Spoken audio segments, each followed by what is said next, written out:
아니, 현금 6천만 원으로 신도시 아파트를 살 수 있다고? 그게 진짜야? 어떻게 그게 가능해? 집을 사면서 임차인의 전세금으로 모자란 돈을 대신 내는 거야. 이게 바로 부동산 갭 투자야. 이 방법은 절대 실패 없어. 지난 상승장, 민재 씨는 부동산 투자를 전문으로 하는 친한 선배에게 고급 정보를 얻었습니다. 당시 부동산 전문가들도 의정부와 양주는 전세와 매매 금액의 차이가 적어서 갭 투자하기 좋은 지역이라고 홍보했고, 이런 이야기에 휩쓸려 많은 투자자들이 전세 끼고 집을 매수했습니다. 그때 갭 투자했던 분들은 지금 어떻게 됐을까요? 서울의 오래된 아파트에 전세로 살던 민재 씨네 부부. 둘 다 안정적인 직장을 갖고 있었지만 서울에 내 집 마련이란 꿈 같은 얘기였죠. 당시 서울의 평균 아파트 가격은 월급을 모아서는 도저히 불가능한 금액이었습니다. 그래도 결혼 생활에 만족하며 행복한 나날을 보내고 있었습니다. 하지만 문제는 항상 주변과 비교할 때 생기죠. 상승장일 때 주변에서 돈을 벌었다는 소리에 너도 나도 부동산 투자에 뛰어든 사례가 많은데요. 이 부부의 상황도 같았습니다. 어느 날 아내 미나 씨의 직장 동료가 회사 점심시간에 부동산 이야기를 꺼냅니다. 경쟁이 치열했던 아파트 청약에 당첨됐다고 하면서 당첨되는 순간 수억을 벌었다고 했습니다. 그 소식을 들은 동료들은 너무 부러웠죠. 특히 그 동료와 나이가 같던 미나 씨는 자연스럽게 자신의 상황과 비교를 할 수밖에 없었습니다. 당시 서울 아파트는 10억을 훌쩍 넘었고 신혼부부 특별 공급 청약은 번번이 낙첨되면서 좌절감만 커져갔어요. 동시에 다가오는 전세 계약 만료는 그녀를 더욱 불안하게 만들었습니다. 뉴스에서는 전세 사기와 임차인들의 피해 사례가 끊임없이 보도되었습니다. 부부가 살던 집의 전세 보증금은 매달 치솟았고 4년 전 계약했던 금액은 이제 터무니없어 보였습니다. 우리도 이제 집 사야 할 때가 되지 않았어? 전세도 계속 오르는데? 그러던 어느 날 유튜브에서 수도권 마지막 기회 소액 투자 아파트라는 영상을 보게 됩니다. 영상 속 유튜버는 경기도 양주 옥정 신도시를 가리키며 이렇게 말했어요. 투자금 5천만 원 미만이라면 광교나 동탄은 돈이 모자라지만 양주나 의정부에서는 집 한 채 살 수 있어요. 이 말은 부부에겐 마치 신이 내린 기회처럼 들렸습니다. 저 정도 투자 금액이면 우리도 집을 살 수 있겠네 라는 생각이 들었죠. 2021년 양주 옥정 신도시의 부동산 시장은 무섭게 상승하고 있었습니다. 각지에서 투자자들이 몰려들며 몇 달 사이 수천만 원씩 급등했죠. 당시 부동산 투자로 돈을 번 주변 사람들이 많았기 때문에 내 집 마련의 꿈이 더욱 커졌습니다. 또 유튜브와 부동산 카페는 매일같이 부동산 투자를 부추기는 컨텐츠로 넘쳐났습니다. 지금 사지 않으면 영원히 기회가 없다는 메시지가 머릿속을 맴돌았습니다.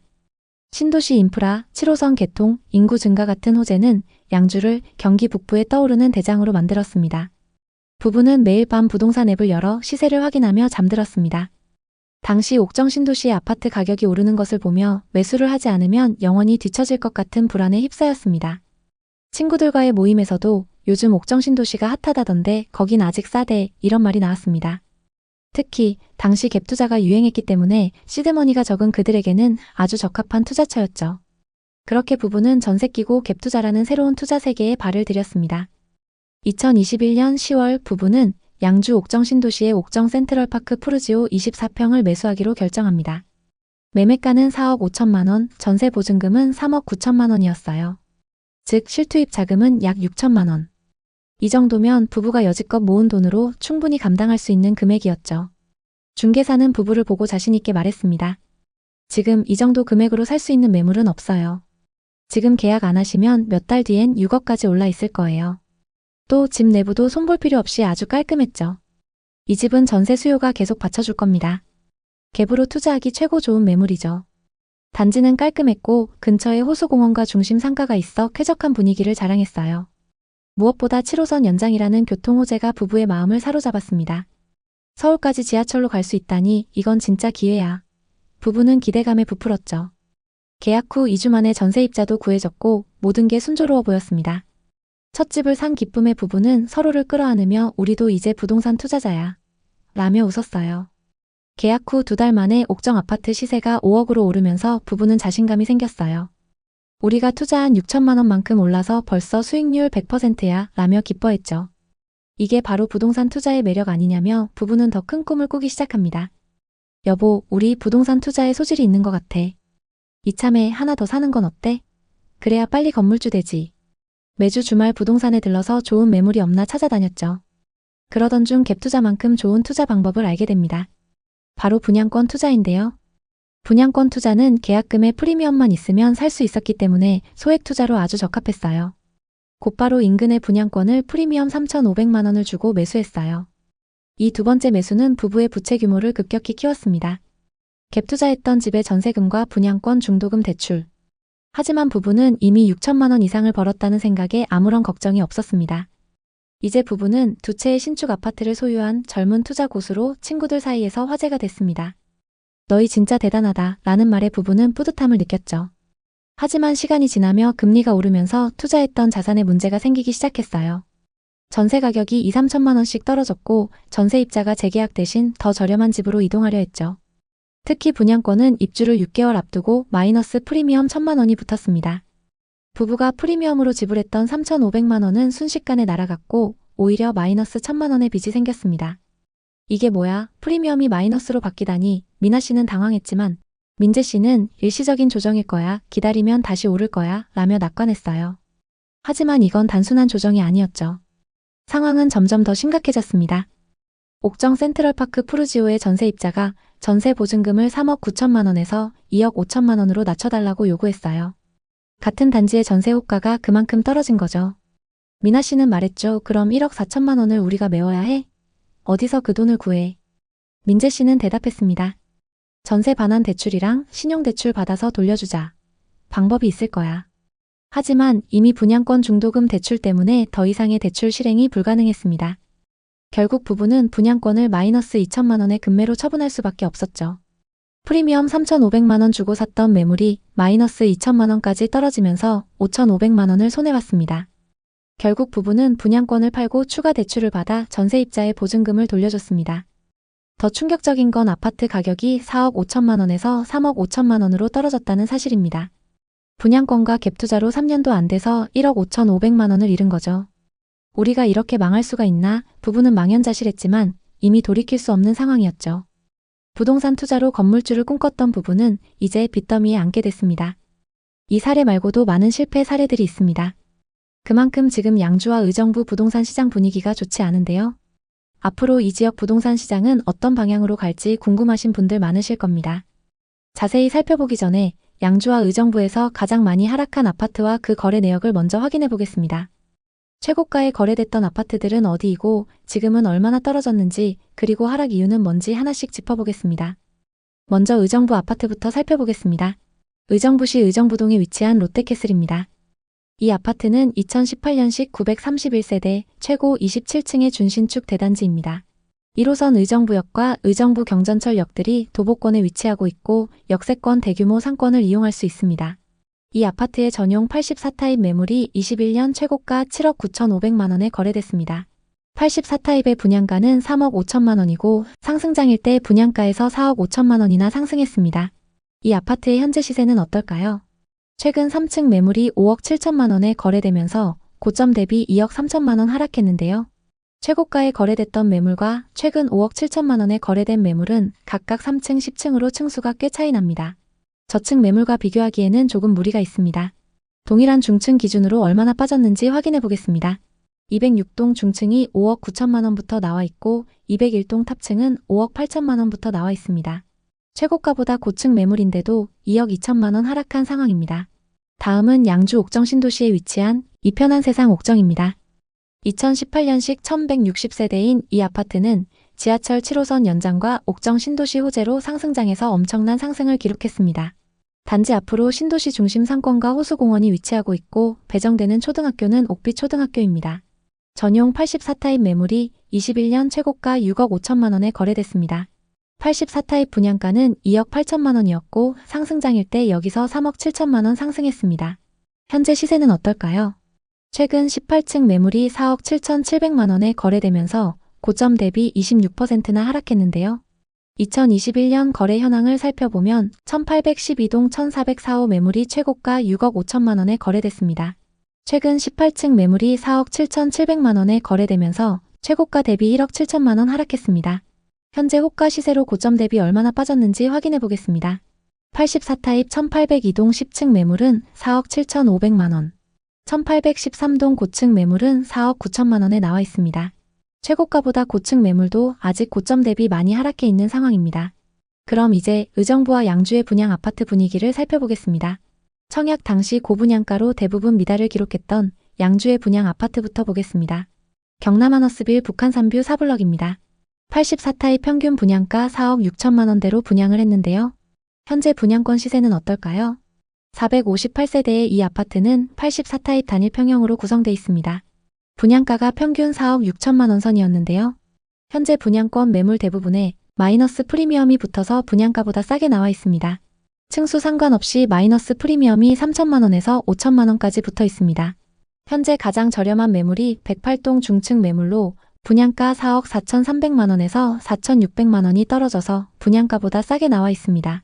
청약 당시 다소 비싼 분양가로 미달이 났었고 하락장이 맞물려서 마피 매물로 나오고 있는 상황입니다. 다음은 청약 당시 최고 경쟁률 6대1을 넘었던 의정부시 용현동의 신축 아파트입니다. 탑석역 호재로 경쟁이 높았는데요. 힐스테이트 탑석입니다. 84타입 평균 분양가 6억 2천만 원대로 분양을 했고 현재 분양권 시세는 어떨까요? 이 아파트는 636세대로 25년 8월 입주 예정입니다. 현재 타입 상관없이 무피에서 마피까지 나와 있는데요. 103동 12층 매물은 분양가 6억 1,040만 원에서 1,000만 원 하락해서 6억 40만 원에 나와 있습니다. 반면 의정부에는 신축 프리미엄이 붙어서 분양가보다 높게 나온 단지도 있는데요. 의정부역 앞에 있는 더샵 의정부 링크시티의 경우 현재 84타입 매물에 프리미엄이 1억까지 붙어서 나와 있습니다. 입지와 입주 시기, 단지 규모 그리고 주변 호재에 따라 분양권 시세가 다른 상황입니다. 양주와 의정부의 미분양 현황은 어떤지 살펴봤습니다. 의정부는 24년 초 증가했던 미분양 매물이 급격히 감소했는데요. 최근 늘어나면서 아직 500세대 이상의 미분양 매물이 남아 있습니다. 양주에는 미분양 매물이 일부 소진되긴 했지만 현재 500세대 이상 쌓여 있습니다. 적정 수준 이상의 미분양 매물이 쌓여 있는 건 시장에 좋지 않은 소식입니다. 그럼 공급은 어떨까요? 의정부에는 24년부터 쭉 적정 수준의 신축 아파트가 공급됩니다. 현재 누적되어 있는 미분양 매물이 점차 소진되면서 분양권 시장 분위기도 조금씩 회복할 것으로 보입니다. 양주에는 23년, 24년 수요에 비해 10배가 넘는 아파트가 공급됐는데요. 앞으로는 공급이 적정 수준으로 예정되어 있습니다. 그렇게 되면 전세 수요가 기존 신축 단지로 몰리는 현상이 나타날 수 있고 매매 가격을 자극할 수 있습니다. 전세와 매매 가격 지수는 두 도시 모두 전세 가격 상승률이 눈에 띄게 높습니다. 매매 지수는 하락 이후 보합을 유지하고 있지만 전세 지수가 상승하면서 전세와 매매 가격 격차가 많이 줄어든 상태입니다. 그래서 현재 하락장에서보다 전세 매매 가격 차이인 갭이 많이 좁혀져 있습니다. 만약 이 지역의 아파트를 보고 계신다면 전세 가격이 받쳐주는 신축 아파트 위주로 보시면 좋을 것 같습니다. 의정부와 양주 부동산은 경기 북부 중에서도 호재가 많고 비교적 저렴한 가격에 많은 투자자들이 몰렸던 지역입니다. 특히 의정부역과 탑석역 인근 그리고 옥정 신도시의 신축 아파트들은 택지지구 개발 사업과 역세권 개발, 교통망 개발 호재로 많이 주목받았습니다. 그만큼 지역 거주자들 뿐만 아니라 외지인 투자자들도 많이 투자했던 곳인데요.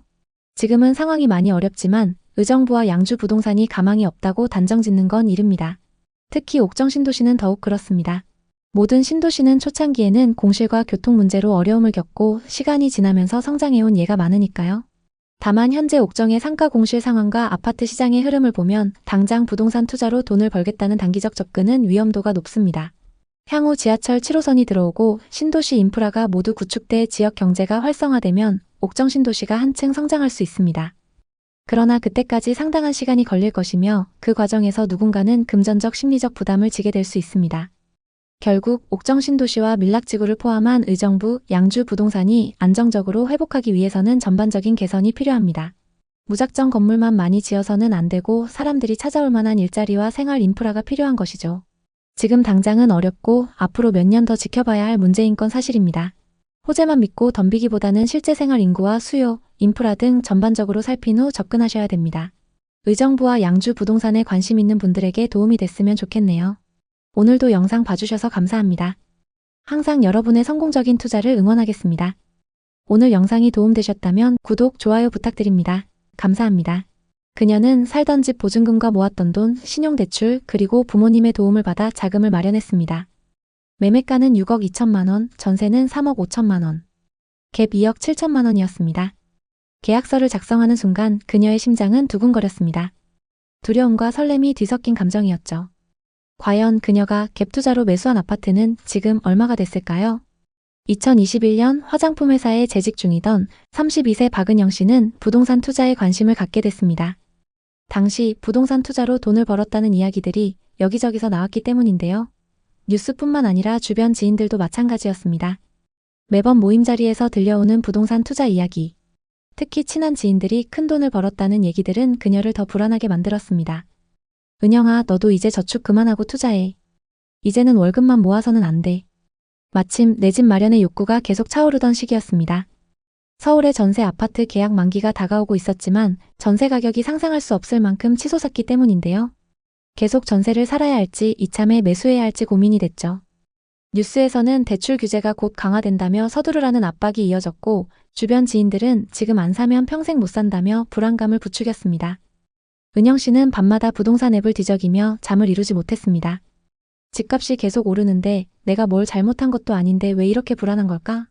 그녀는 혼잣말을 대내며 한숨을 내쉬었습니다. 그러던 어느 날 회사 동료의 말이 그녀의 마음을 흔들었습니다. 일산이 요즘 뜨고 있어. GTX 뚫리면 서울까지 20분이야. 지금 사두면 대박 날 거야. 그 말은 마치 기회의 메시지처럼 들렸습니다. 은영 씨는 곧바로 인터넷을 뒤지기 시작했죠. 부동산 카페, 유튜브, 블로그 모두가 일산의 미래를 긍정적으로 봤습니다. GTX 개통, 일기 신도시 재건축, 킨텍스, 호수공원과 백화점, 3호선 역세권까지. 일산은 단순한 수도권 도시가 아니라 서울에 버금가는 도시로 보였습니다. 은영 씨는 주말마다 일산으로 향했습니다. 킨텍스 주변 GTX 개통역 인근에는 벌써부터 공사가 한창 중이었습니다. 당시 은영 씨는 한창 정비 사업에 대한 공부를 하고 있을 때였습니다. 재건축과 재개발 사업이 성공적으로 진행됐을 때 그 시세 차익이 어마어마하다는 걸 실제 사례들로 간접 체험했죠. 그래서 더 일산에 관심을 갖게 됐습니다. 일기 신도시 재건축 호재를 노렸던 거죠. 그렇게 임장을 다니던 어느 날 부동산에 방문했습니다. 지역에서 가장 거래를 잘한다는 법인 부동산이었습니다. 중개사는 그녀의 망설이는 표정을 읽고는 단호하게 말했습니다. 일기 신도시 재건축 중에서도 비용이 적게 들어가는 곳이 있습니다. 지금 계약 안 하시면 몇 달 뒤엔 1억 더 올라 있을 거예요. 그 말은 은영 씨의 투자 심리를 자극했습니다. GTX 킨텍스역까지 도보로 이동이 가능하고 일산의 중심 상권과도 가까운 입지. 게다가 학교들도 가까웠습니다. 또 아파트는 관리가 잘 되어 있어서 몇십 년 된 곳치고는 너무 괜찮았죠. 리모델링까지 완료된 집을 보고 그녀는 결심했습니다. 이 집을 꼭 계약해야겠다. 안 하면 후회할 것 같아. 그날 저녁 그녀는 부모님께 전화를 걸었습니다. 저 이번에 정말 사고 싶어요. 조금만 도와주시면. 부모님은 망설였지만 딸의 간절한 목소리에 결국 지원을 약속했습니다. 은영 씨는 살던 집 보증금을 최대한 끌어모았고 부족한 금액은 저축과 부모님의 지원을 받아 채웠습니다. 매매가는 6억 2천만 원, 전세는 3억 5천만 원. 갭 2억 7천만 원이었습니다. 계약서를 작성하는 순간 그녀의 심장은 두근거렸습니다. 두려움과 설렘이 뒤섞인 감정이었죠. 이제 나도 내 집이 생긴 거야. 드디어 부동산 투자를 시작했어. 그녀는 재건축 아파트에서 큰 수익을 낼 미래를 상상하며 미소 지었습니다.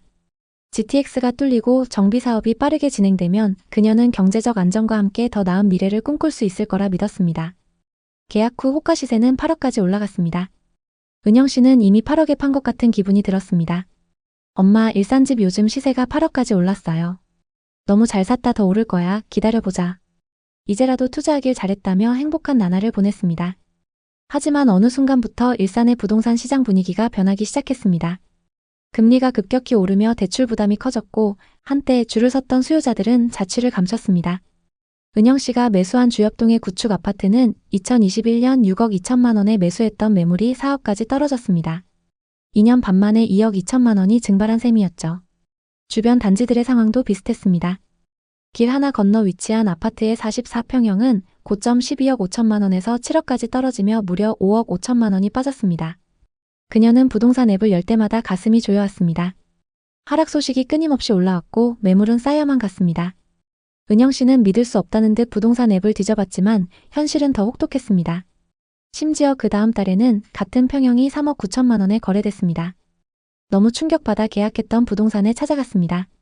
사장님, 이게 어떻게 된 거예요? 2억 3천만 원이나 빠졌어요. 고객님, 지금은 다른 곳도 다 그래요. 기다려보시죠. 재건축 호재가 아직 있고 GTX도 있으니까 금방 다시 회복할 겁니다. 더 큰 문제는 전세였습니다. 은영 씨의 집은 전세 시세도 급락했는데요. 3억 5천만 원이었던 시세가 2억 7천만 원까지 떨어졌습니다. 재계약하려면 임차인에게 8천만 원을 돌려줘야 하는 상황이었습니다. 현금은 1,500만 원밖에 없었고 신용대출을 알아봤지만 최대 3천만 원이 전부였습니다. 나머지 3,500만 원은 또 부모님께 도움을 요청할 수밖에 없었죠. 집 살 때 도움을 주셨던 부모님도 여유 자금이 없어서 추가 대출을 받아 겨우 해결할 수 있었습니다.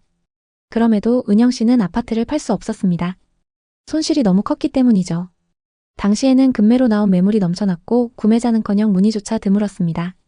그는 부동산 중개사와 통화하며 상황을 점검했지만 돌아오는 대답은 늘 비슷했습니다. 지금은 기다려야 할 때예요. 그렇게 기다린 지 한참. 현재 은영 씨는 매달 시세를 보며 버티고 있습니다. 아파트를 처분하지 못했고 실거주로 들어가기에도 여건이 맞지 않았습니다. 은영 씨는 스스로에게 끊임없이 물었습니다. 왜 그때 그 집을 샀을까?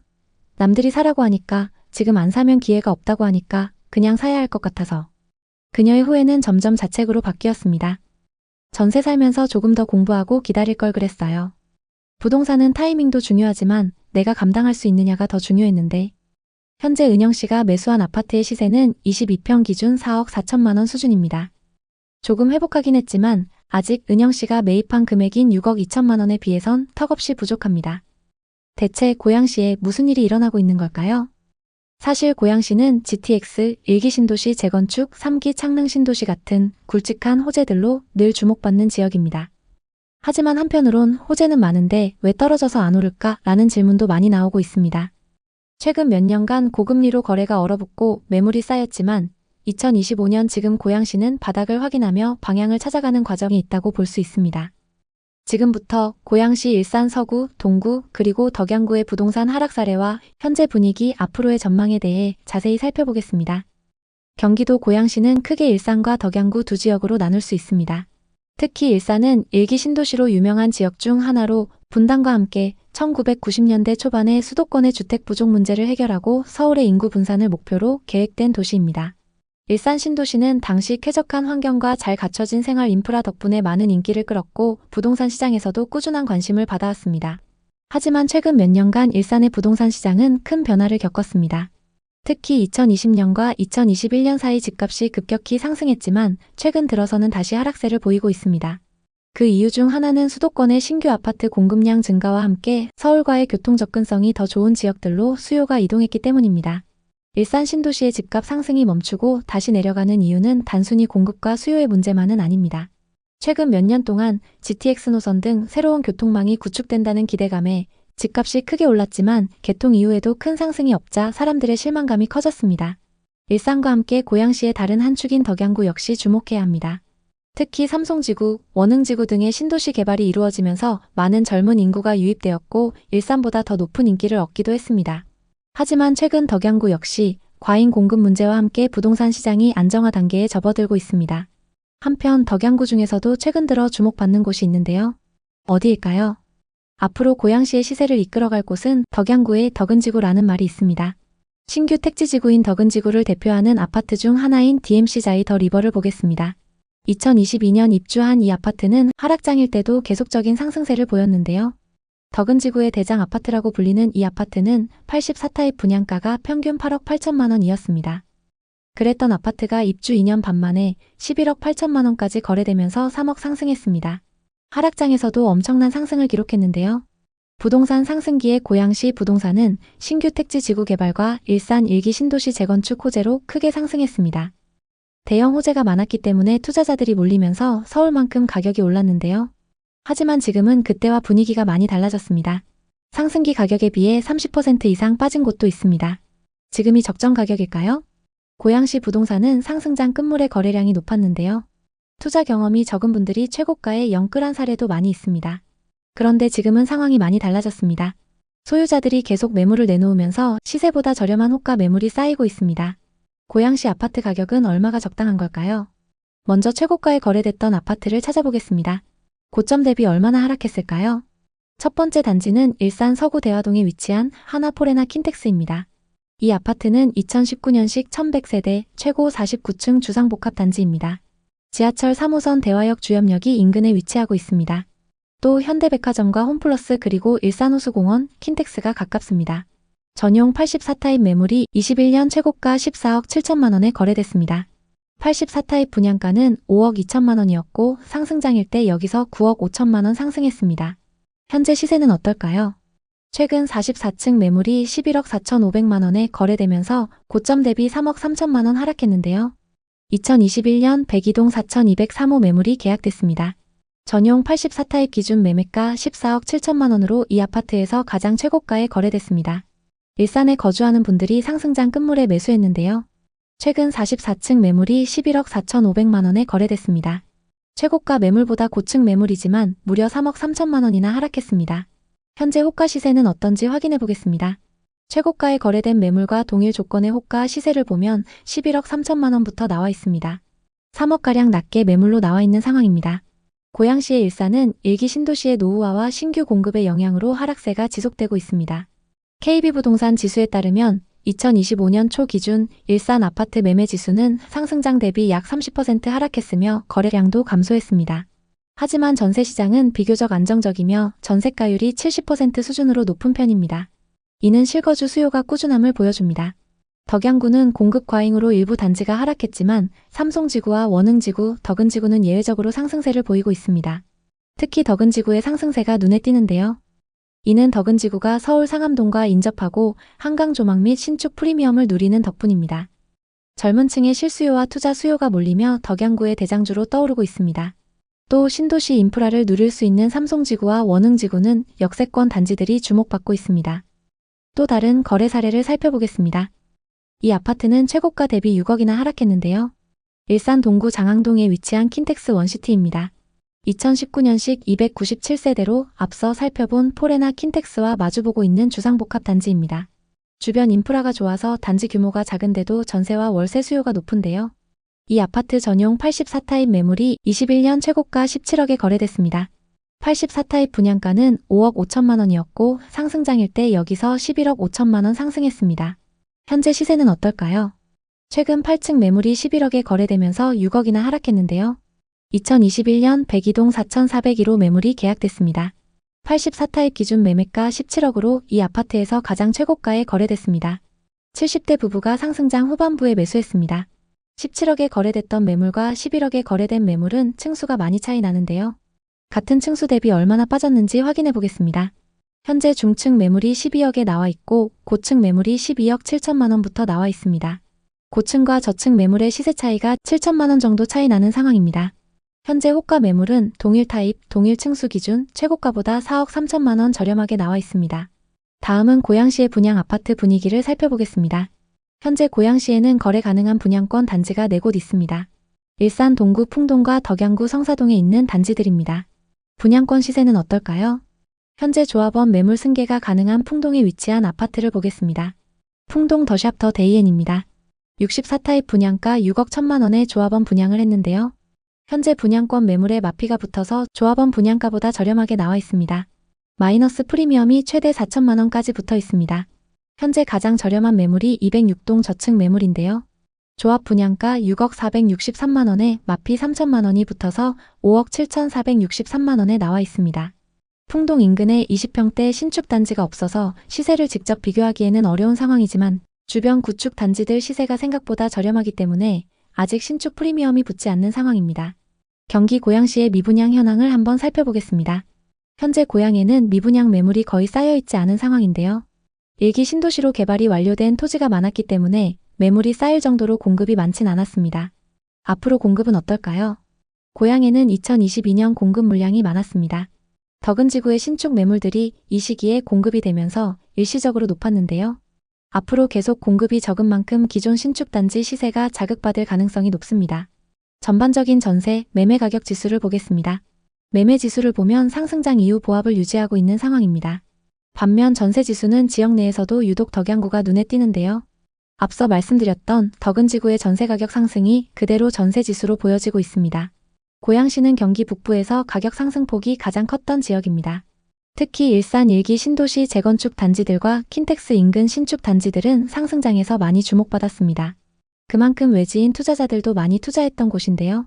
고양시 일산과 덕양구 부동산 중에서도 입지가 좋은 신축 단지들은 앞으로 상승 여력이 충분합니다. 관심 있는 단지의 전세와 매매 시세를 잘 살펴보시면서 기회를 노려보시면 좋을 것 같습니다. 오늘도 영상 봐주셔서 감사합니다. 항상 여러분의 성공적인 투자를 응원하겠습니다. 오늘 영상이 도움되셨다면 구독, 좋아요 부탁드립니다. 감사합니다. 평택에 위치한 아파트 앞. 30대 후반 승호 씨는 퇴근길 아파트를 보며 한숨을 내쉬었습니다. 5억 6억 가던 아파트가 3억대로 떨어지는 게 말이 돼? 평택은 삼성전자 때문에 무조건 오른다고 했는데 지난 상승장 전세 끼고 갭투자로 평택의 아파트를 사뒀는데 이제 갭투자를 금지하고 전세 대출도 막는다고 해서 크게 절망 중인 승호 씨. 승호 씨는 앞으로 어떻게 될까요? 지난 상승장 결혼 5년 차인 승호 씨네 부부는 부동산 공부에 한창이었습니다. 사실 그 전까지 부동산의 부자도 모르던 두 사람은 당시 부동산이 급격히 오르는 걸 보고 뒤처지지 않기 위해 공부를 시작했습니다. 그렇게 시간 날 때마다 유튜브와 블로그 각종 서적을 뒤지며 부동산 투자 공부를 하고 있었습니다. 그러던 어느 날 한 영상을 보게 됐는데요. 이 지역에 투자하면 무조건 돈 벌 수 있습니다. 각종 호재가 눈에 들어왔고 부동산 전문가는 말했습니다. 지금이 부동산 투자의 마지막 기회. 고덕 신도시와 지제역 그리고 브레인시티. 평택에서 기회를 노려보세요. 하나같이 부동산 투자 심리를 자극하는 문장들이었습니다. 그 당시 대학 동기와 회사 동료들도 다들 부동산 이야기를 하며 자랑하기 바빴습니다. 아내 유연님과 대학 친구인 미니님은 신혼 때 무리해서 샀던 서울 아파트가 벌써 2억이나 올랐다며 부동산 시세 그래프를 보여줬습니다. 앞으로 서울 집값은 계속 오를 것 같다라는 미니님의 말에 유연님은 마음속에 불안감이 커졌습니다. 우리는 지금 전세 살고 있는데 계속 이렇게 살아도 되는 건가? 당시 부부는 저렴한 구축 아파트의 전셋집에서 월급을 저축하며 투자 기회를 노리고 있었습니다. 매번 떨어지는 신혼부부 전용 청약에 지쳐 있었죠. 하지만 서울 수도권의 아파트 가격은 이미 그들이 모아놓은 돈으로는 꿈도 꾸기 어려운 수준이었죠. 이대로라면 평생 집 한 채 못 사겠구나 라는 불안이 부부의 마음을 짓눌렀습니다. 하지만 2%대 저금리 주택담보대출을 활용하면 부동산 투자가 불가능한 꿈만은 아니었습니다. 지인들의 성공담과 커뮤니티의 상승론에 휩싸인 부부는 점점 더 크게 투자에 대한 욕심이 생겼습니다. 밤낮을 가리지 않고 부동산 관련 자료를 검색했죠. 수도권 구축 급매, 부동산 투자 방법, 소액 투자. 머릿속은 온통 부동산으로 가득했습니다. 그러던 중 유튜버의 말 한마디가 부부의 투자 심리를 자극했습니다. 지금 갭 투자로 시드머니를 늘리고 갈아타기를 하면서 점점 서울 쪽으로 이동하세요. 어느 토요일 저녁 부부 동반 모임에 나갔습니다. 오랜만에 만난 지인들과 술잔을 기울이며 이런저런 이야기를 나누던 중 한 부부가 자신만만하게 말을 꺼냈죠. 요즘 오산이랑 평택 쪽 부동산이 핫해요. 서울에서까지 와서 사더라고요. 저희도 그쪽에 투자해서 2년 만에 3억 정도 번 것 같네요. 그 말은 이들의 귀에 쏙 박혔습니다. 갭 투자하면 투자 금액도 별로 안 들어가요. 어차피 전세 가격도 계속 올라서 걱정할 것도 없어요.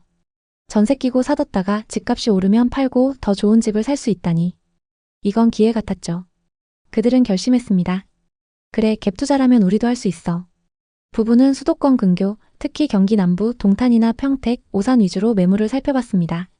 서울에서 그렇게 멀지 않고 잘 아는 지역들이었죠. 그들은 주말마다 부동산 중개업소와 분양 홍보관을 돌며 정보를 모았습니다.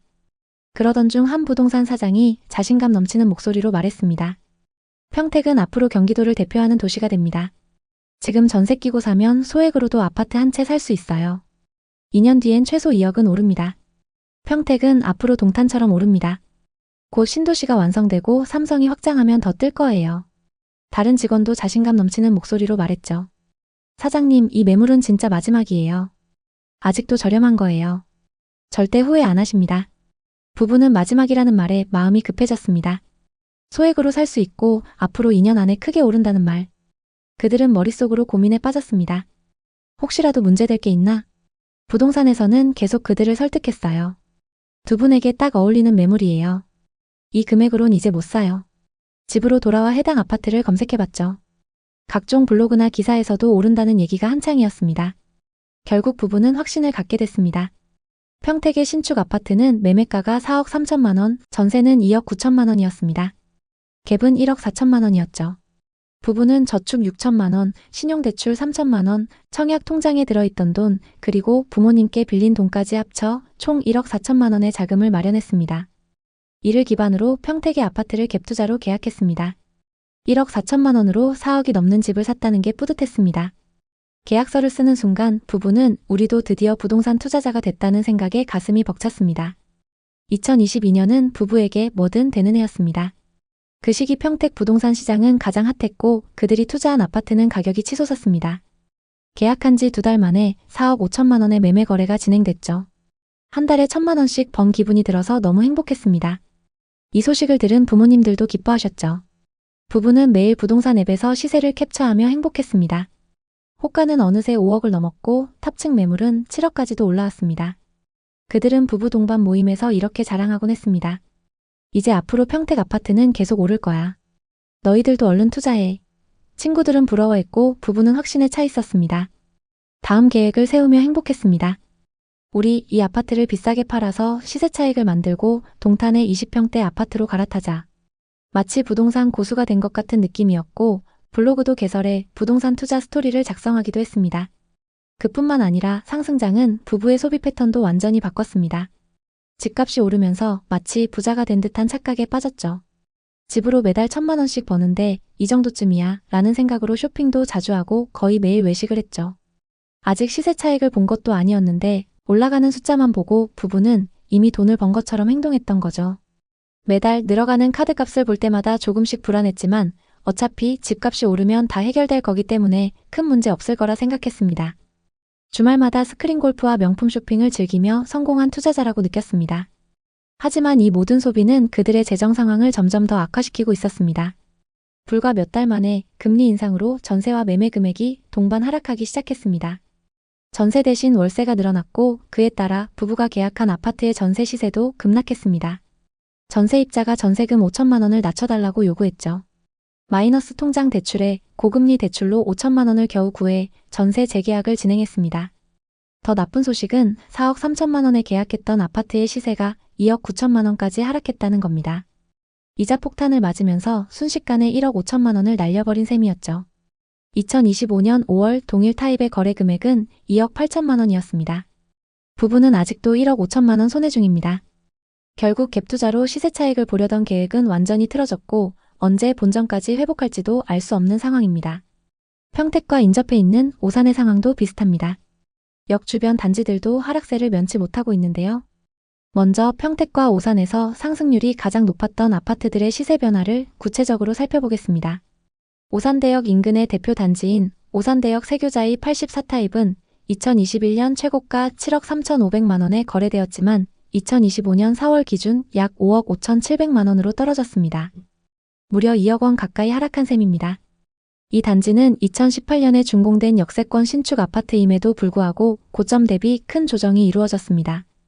이는 세교 신도시 내 공급 과잉과 인프라 부족이 주요 원인으로 분석됩니다. 평택 고덕 신도시의 사례도 살펴보겠습니다. 평택 고덕 신도시의 자연엔 자이 84타입 역시 2021년 9억까지 거래되었으나 2025년 4월 기준 5억 수준으로 정확히 4억 하락했습니다.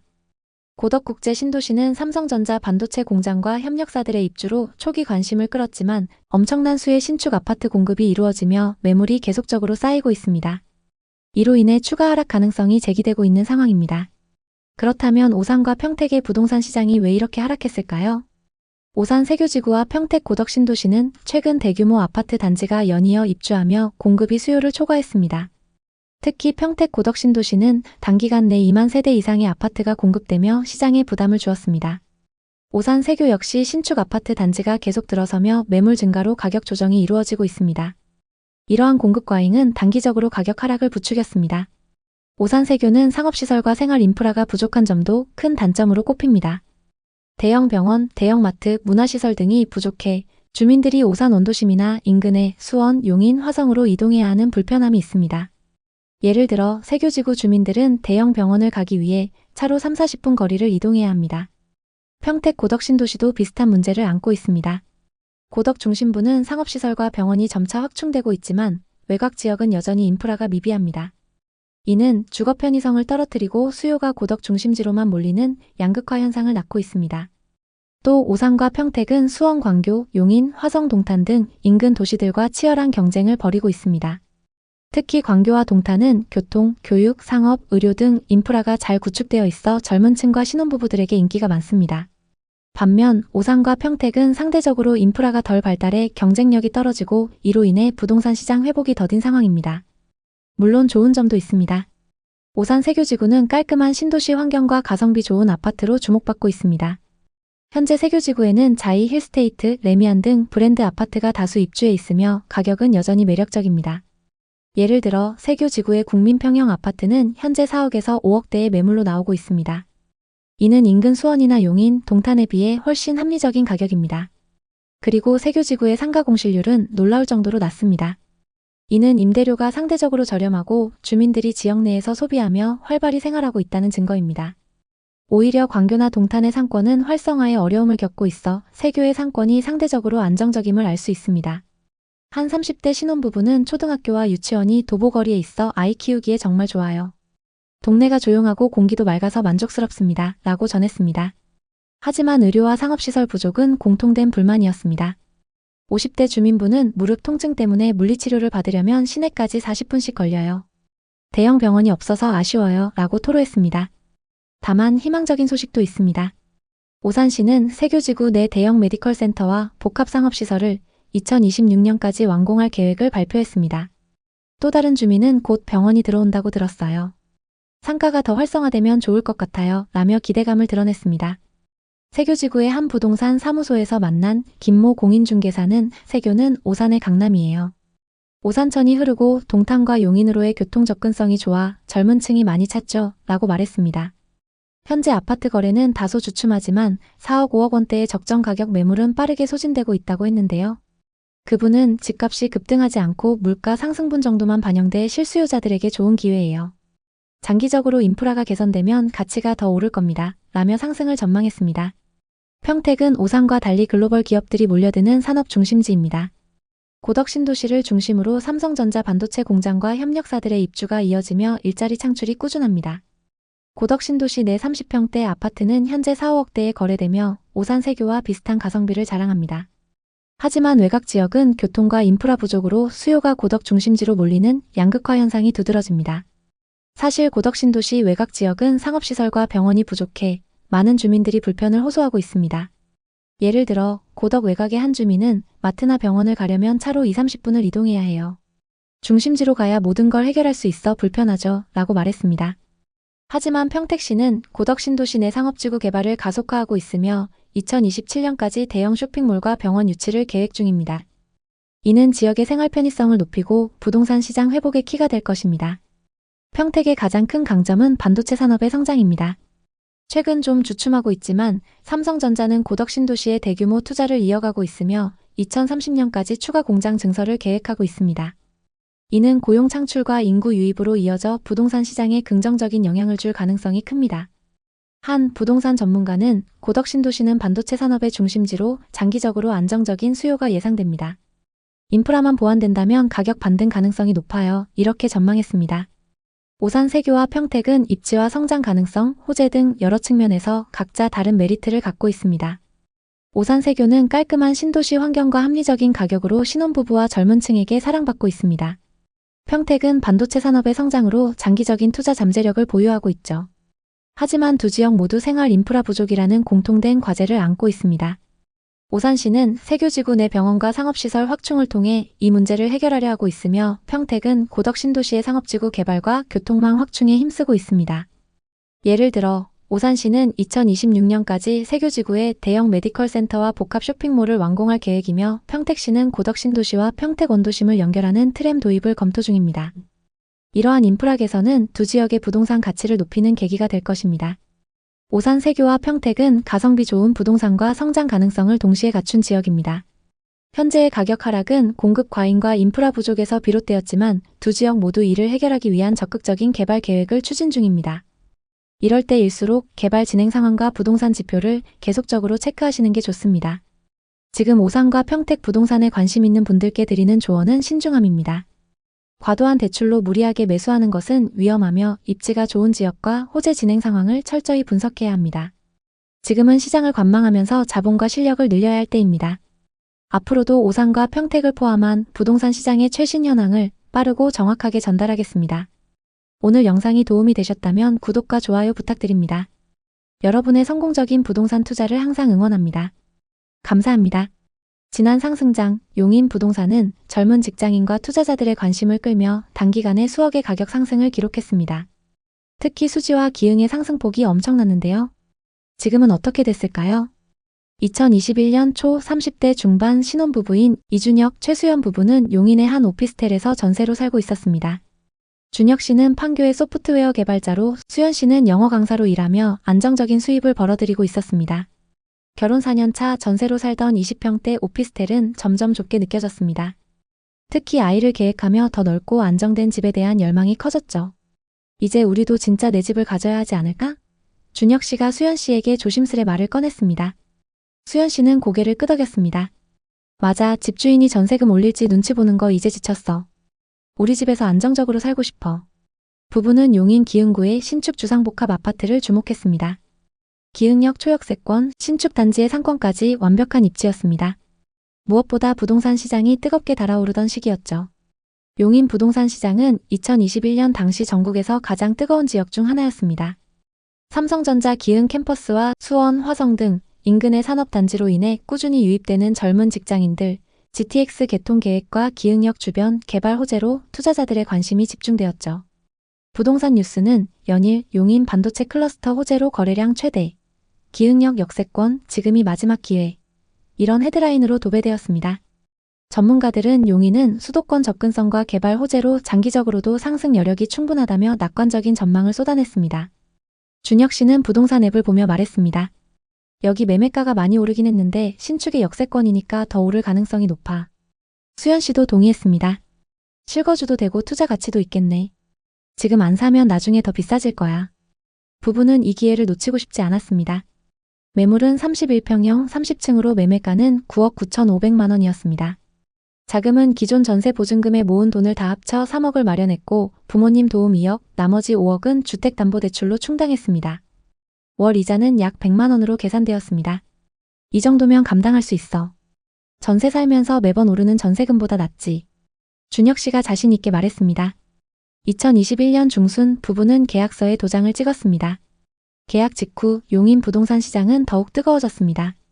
한 달 만에 같은 단지 비슷한 조건의 매물이 10억 8천만 원에 거래됐다는 소식이 들려왔죠. 심지어 호가 시세는 13억까지 치솟았습니다. 부부는 환호했습니다. 우리 진짜 잘했어. 한 달 만에 1억이나 올랐잖아. 시장의 열기는 부부의 자신감을 부추겼습니다. 집값이 이렇게 오를 줄 알았으면 더 일찍 샀을 텐데. 준혁 씨는 웃으며 말했습니다. 이미 성공한 거나 다름없어.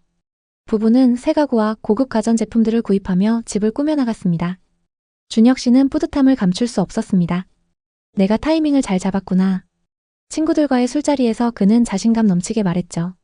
기흥의 주상복합 아파트 샀는데 벌써 1억 넘게 올랐어. 용인은 역시 대박이야. 모두 부러워했고 부부는 실컷 투자 이야기를 했죠. 그 중에는 부동산 투자를 하지 않은 친구들도 있었는데 그들에게 부동산도 소개해주면서 투자를 권유했습니다. 부동산 전문가가 된 것 같아 뿌듯했습니다. 그러나 2022년부터 기흥역 주변 신축 아파트의 호가는 점차 하락했고 실거래가도 급격히 떨어졌습니다. 부부가 계약한 지 1년 반 만에 비슷한 조건의 매물이 7억 5천만 원에 거래되었습니다. 준혁 씨는 부동산 앱을 확인하며 눈을 의심했습니다. 설마 우리 집이 이렇게까지 떨어질 리 없어. 하지만 하락은 멈추지 않았습니다. 2022년 말 같은 단지의 매물이 6억 9천만 원에 거래되었습니다. 부부가 계약한 9억 9,500만 원에서 3억 가까이 하락한 셈이었습니다. 어떻게 6억 9천만 원이야? 우리가 산 가격보다 3억이나 낮아졌다고? 준혁 씨는 침묵한 채 스마트폰만 들여다봤습니다. 부동산 커뮤니티는 기흥역 주변 과열이었다. 신축도 하락은 면치 못해 이런 글들로 도배되었습니다. 전문가들은 용인 시장은 단기 과열로 조정이 불가피하다. GTX 호재도 아직 멀었고 대출 규제가 지속되면 추가 하락 가능성도 있다고 경고했습니다. 지인들의 말은 부부의 마음을 더욱 무겁게 했습니다. 너희 집 괜찮아? 요즘 용인 집값 많이 빠졌다던데. 수연 씨는 웃으며 넘기려 했지만 속으로는 불안이 커져갔습니다. 특히 최근 과소비했던 것들이 부담으로 다가왔습니다. 그때 좀 더 신중했어야 했어. 수연 씨가 중얼거렸습니다. 준혁 씨는 짜증 섞인 목소리로 대꾸했습니다. 그때 너도 좋아했잖아. 이제 와서 후회한다고 뭐가 달라져? 부부 사이에 처음으로 날카로운 대화가 오갔습니다. 설상가상으로 은행에서 연락이 왔습니다. 금리 인상으로 인해 대출 이자가 조정됩니다. 월 이자가 208만 원으로 상향됩니다. 준혁 씨는 계산기를 두드렸습니다. 추가 부담이 너무 커. 하락장의 고통은 여기서 끝나지 않았습니다. 부부는 매일같이 부동산 앱을 확인하며 새로운 거래 소식에 가슴이 철렁했습니다. 같은 단지 다른 동에서 7억 2천만 원에 거래된 매물이 나타났습니다. 이는 부부의 매매가보다 2억 7,500만 원 낮은 가격이었습니다. 수연 씨는 울먹이며 말했습니다. 왜 이렇게 비쌀 때 샀어? 조금만 더 기다렸으면. 준혁 씨는 답답한 마음에 버럭 화를 냈습니다. 그때 너도 사자고 했잖아. 나만 잘못한 거야? 수연 씨는 눈물을 글썽이며 방으로 들어가 문을 쾅 닫았습니다. 부부는 서로를 원망했고 대화가 줄었습니다. 집은 더 이상 꿈의 공간이 아니라 부담과 스트레스의 상징이 되어갔습니다. 고통은 재정적 부담뿐만 아니라 정서적 갈등으로 이어졌습니다.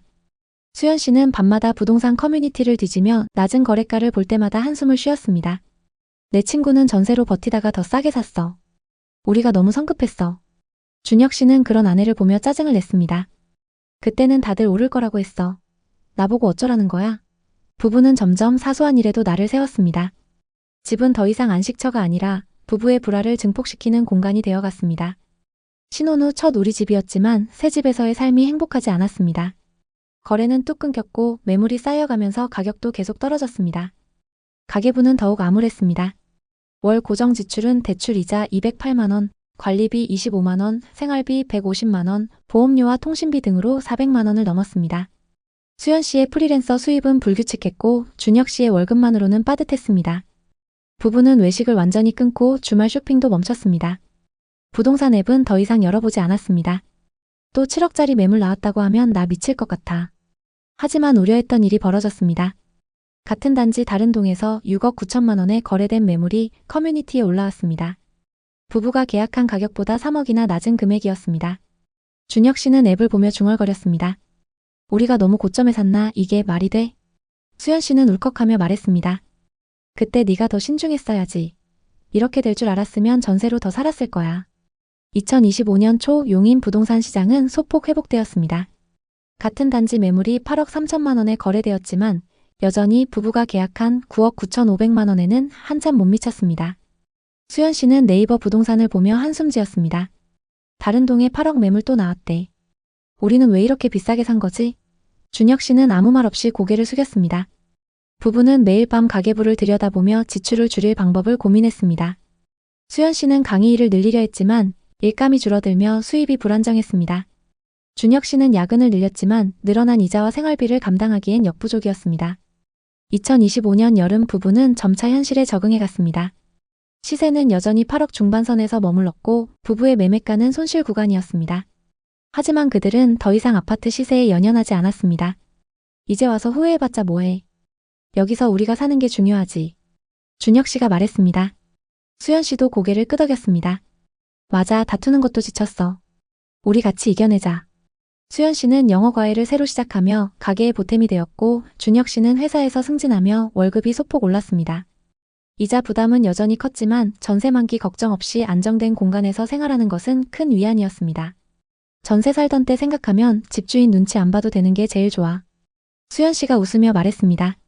부부는 주말마다 단지를 산책하고 역 근처를 구경하며 긍정적으로 생각했습니다. 한 번은 준혁 씨가 베란다에 서서 기흥역 방향을 바라보며 말했습니다. 서로 다투면서 힘들었지만 이 집은 우리 삶의 시작이잖아. 여기서부터 다시 시작해보자. 수연 씨도 미소를 지으며 고개를 끄덕였습니다.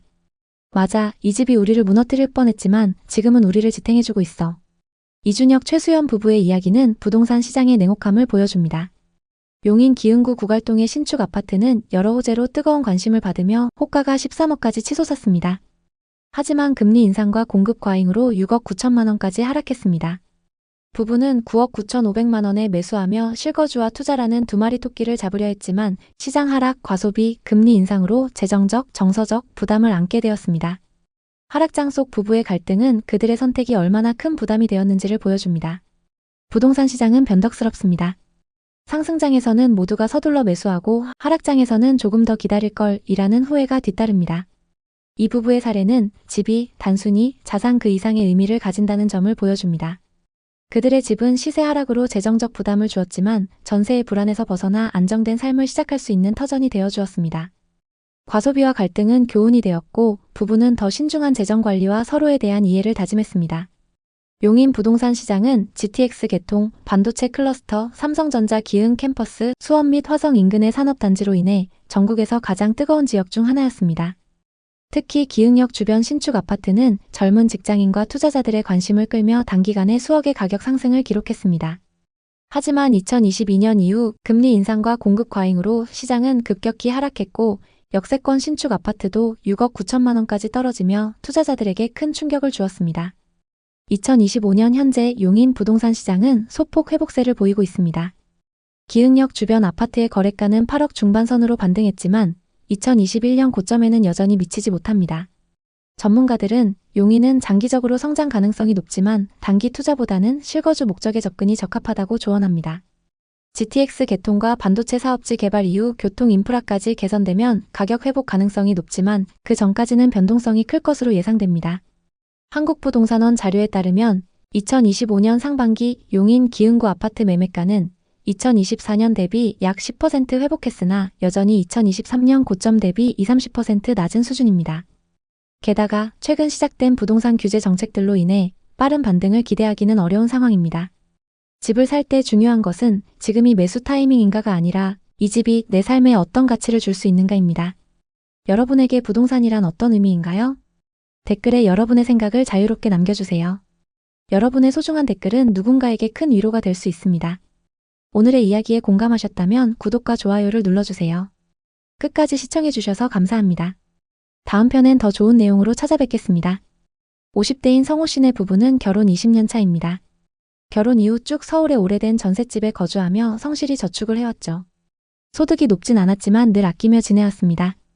남들 다 하는 해외여행이나 골프 등 비싼 취미생활도 없었죠. 또 명품이나 차에도 관심이 없었습니다. 그 덕에 부부는 넉넉하진 않았지만 안정적인 결혼 생활을 할 수 있었죠. 월급 통장엔 성호 씨의 월급과 야근 수당, 성과급, 그리고 아내의 맞벌이 소득이 꾸준히 쌓였습니다. 검소하게 생활하며 차곡차곡 모은 돈은 부부의 가장 든든한 버팀목이었죠.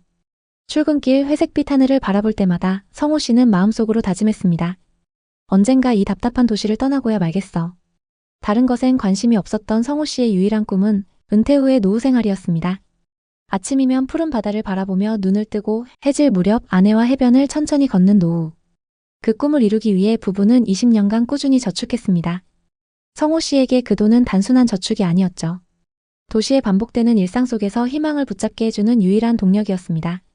그러던 어느 날 그의 인생을 바꾼 결정적인 순간이 찾아옵니다. 회사 동료들과의 술자리에서 직장 선배가 속초의 아파트를 화제로 꺼냈어요. 선배는 맥주잔을 기울이며 자신만만하게 말했죠. 성호야, 속초 부동산 지금 대박이야. 바다 보이는 신축 아파트가 이 가격이면 무조건 올라간다. 나도 계약했어. 너도 놓치지 마.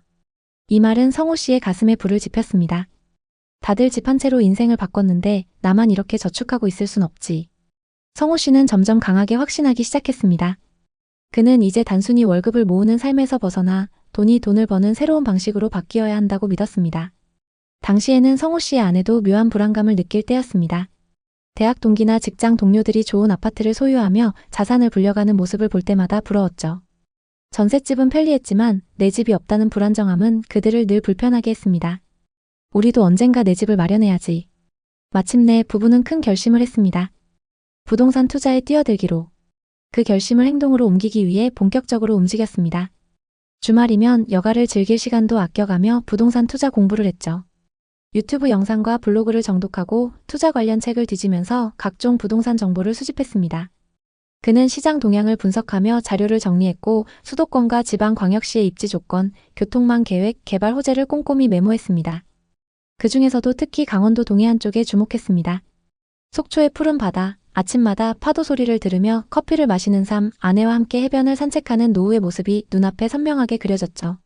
그는 시간 날 때마다 아내와 속초로 여행을 다니기 시작했고 그러던 어느 날 부동산에 방문했어요. 초고층 오션뷰, 신축 커뮤니티와 인테리어, 그리고 끝없이 오르는 시세까지. 모든 게 부부의 결심을 부추겼습니다. 매물을 소개해준 중개사는 속초는 관광지라 수요가 끊이지 않을 거예요. 은퇴 후의 삶을 기대하는 분들도 많습니다. 라며 장밋빛 전망을 쏟아냈죠. 성호 씨는 아내와 밤늦게까지 상의했어요. 은퇴하고 여기서 살면 우리 노후가 행복할 거야. 신축 아파트니까 그때까진 전세를 줬다가 나중에 우리가 와서 살자. 투자용으로도 최고야. 앞으로 계속 오를 거야. 결국 그는 속초시 중앙동에 위치한 주상복합 아파트를 계약합니다. 전용 84타입 25층 매물의 가격은 7억 5천만 원이었습니다. 고객님, 전세는 4억 5천만 원에 맞출 수 있어요. 오션뷰라서 전세 들어오겠다는 사람들이 줄을 섰어요. 매매가 7억 5천만 원에 전세 4억 5천만 원. 갭은 3억이었습니다. 노후 자금으로 모아놓은 돈 전부를 털어넣었죠. 계약서를 쓰는 날 부동산에서 도장을 찍으며 그는 아내와 미소 지었어요. 이제 우리 노후는 준비됐어. 그는 속초 아파트를 보며 확신했죠. 이건 절대 실패하지 않을 투자야. 바다 보이는 신축 아파트가 떨어질 리 없어. 성호 씨의 감은 틀리지 않았습니다. 계약 후 반년이 채 되지 않았을 무렵 29층 매물이 8억 1,500만 원에 거래됐습니다. 여보, 6개월도 안 돼서 6,500만 원 올랐어. 내가 말했지, 여긴 10억까진 간다니까. 성호 씨에게 속초부동산을 소개해준 회사 선배는 말했습니다. 거봐, 내가 사라고 했지? 우리 이제 대박이야. 선배 너무 고마워요. 거하게 한턱 쏠게요. 그들은 속초 부동산에 투자하길 잘했다며 행복한 노후를 그렸습니다. 주말마다 만나서 부동산 투자 얘기를 하며 시간을 보냈고 함께 투자 모임에도 가입했습니다. 사람들을 만날 때마다 강원도에 투자한 이야기를 하며 얼마나 올랐는지 자랑을 했죠. 그 중에는 아직 투자를 하지 않은 사람들도 있었는데 그 사람들에게 직접 매물도 소개해줬습니다. 마치 투자 전문가가 된 것 같았죠. 성호 씨는 부동산 투자 성공담을 기록하는 블로그도 시작했습니다. 사람들이 부러움의 댓글을 달 때마다 행복했죠. 이렇게 행복한 나날을 보내면서 시간이 흘러갔습니다. 하지만 여러분, 부동산 시장은 영원히 올라가진 않죠. 성호 씨의 꿈은 2022년 하반기 이후부터 서서히 깨지기 시작했습니다. 그의 기준금리 인상이 본격화되면서 부동산 투자 수요가 급격히 줄어들었습니다. 서울 부동산은 물론이고 속초 같은 지방 휴양지 부동산 시장은 직격탄을 맞았습니다.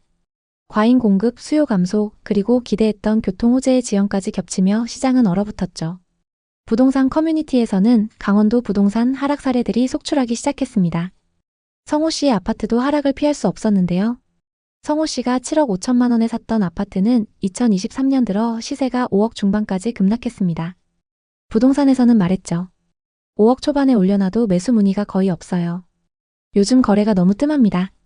심지어 23년 말에는 33층 고층 매물이 5억에 거래됐습니다. 무려 2억 5천만 원의 손실을 떠안은 셈이었죠. 처음엔 일시적인 조정이겠지 라며 애써 마음을 다잡았지만 현실은 점점 더 냉혹해졌습니다. 전세 수요도 급감하면서 전세 가격도 동반 하락했습니다. 기존 시세였던 4억 5천만 원에는 전세를 줄 수 없었고 급하게 내려서 3억 8천만 원에 겨우 맞췄습니다. 부족했던 돈 7천만 원은 퇴직금과 대출을 이용해 겨우 메웠습니다. 오션뷰 아파트가 왜 이렇게 떨어지는 거야? 전세는 이해하겠는데 매매 가격은 대체 왜? 성호 씨는 답답한 마음에 부동산에 방문했습니다. 중개사가 말하길. 급매로 내놔도 전화 한 통 오지 않아요. 지금 속초는 매수자가 거의 없어요. 파시려면 호가를 더 낮춰야 할지도 모릅니다. 이 말에 그는 망연자실했죠. 20년간 모은 자산이 모두 날아가는 기분이었습니다. 아내와의 대화는 점점 줄어들었고 자녀에게는 차마 이 상황을 털어놓지 못했죠. 그는 밤마다 부동산 앱을 켜고 속초 아파트 시세를 확인하며 불안과 후회에 잠겼습니다.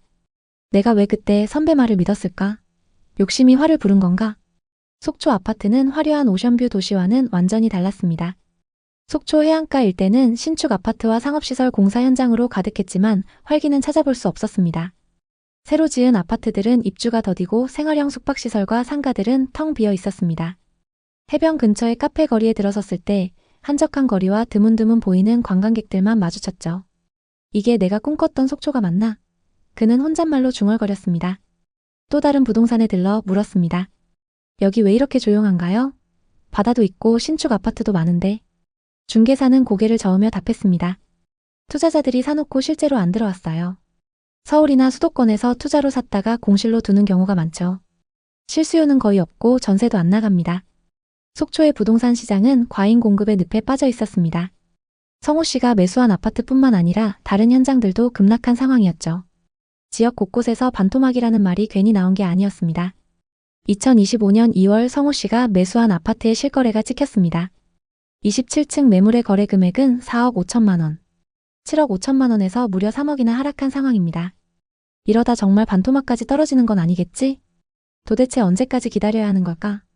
속초와 강릉의 오션뷰 아파트는 2021년, 2022년 고점을 찍은 후 3에서 50%에 달하는 급격한 가격 하락을 경험했습니다. 특히 속초의 오션뷰 신축 아파트의 하락폭이 더 두드러지며 일부 단지는 반값 아파트라고 불리고 있습니다.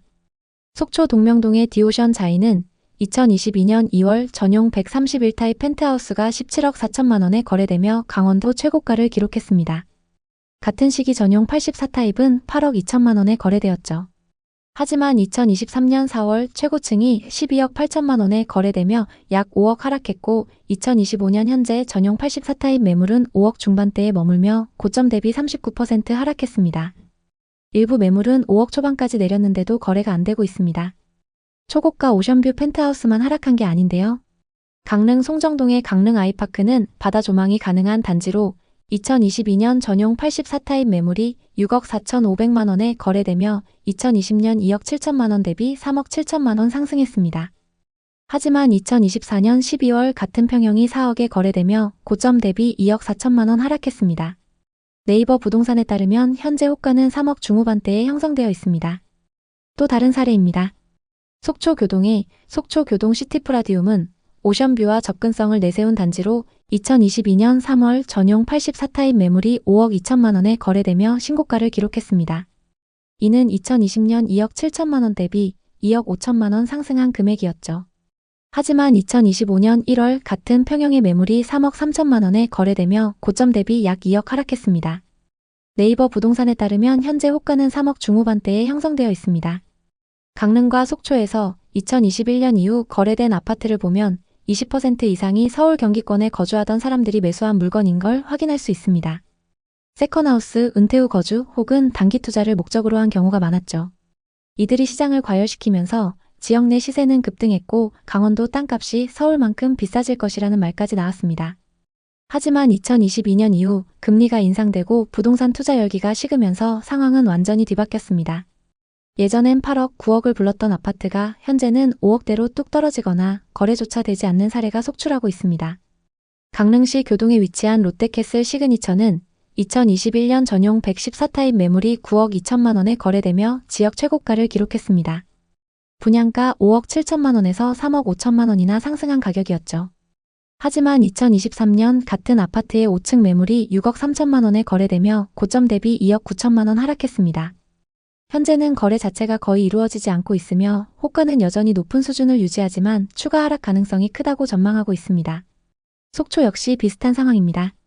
조양동의 양호내안의 오션스카이는 속초 해변 인근에 위치한 초고층 주상복합단지로 2021년 전용 84타입 매물이 6억 5천만 원에 거래되었습니다. 분양가 3억 8천만 원에서 2억 7천만 원 상승한 금액이었습니다. 하지만 최근 15층 매물이 3억 5천만 원에 거래되며 고점 대비 3억 가까이 하락했습니다. 또 다른 사례로 힐스테이트 속초 센트럴은 2022년 1월 전용 84타입 29층 매물이 8억 1,500만 원에 거래됐지만 2025년 1월 27층 매물은 4억 5천만 원에 거래되며 4억 이상 급락했습니다. 이러한 가격 하락은 강릉과 속초 부동산 시장이 외지인 중심의 투기적 매수로 과열되었음을 보여줍니다. 하지만 금리 인상과 시장 침체로 투자 수요가 위축되면서 가격은 급락했고 거래량마저 급감했습니다. 현재 강릉과 속초는 대규모 미분양 물량과 공급 과잉으로 추가 하락 가능성이 높은 상황입니다. 2020년부터 2022년 초까지 부동산 시장은 전례 없는 상승장을 기록했습니다. 서울 수도권은 물론이고 강원도 원주와 춘천, 그리고 속초, 강릉 같은 지역까지 집값이 폭등했습니다. 특히 속초의 경우 바닷가 초고층 아파트들이 해외 바닷가 부동산을 연상케 하며 최고가를 경신했습니다. 또 다른 사례를 보겠습니다. 예를 들어 속초 디오션 자이 전용 131타입 40층 매물은 2022년 2월 17억 4천만 원에 거래되었습니다. 같은 시기 전용 84타입은 8억 2천만 원에 거래되며 최고가를 찍었습니다. 강릉, 원주, 춘천 등 강원도 전역에서도 비슷한 현상이 벌어졌죠. 이 최고가의 배경에는 여러 요인이 있었습니다.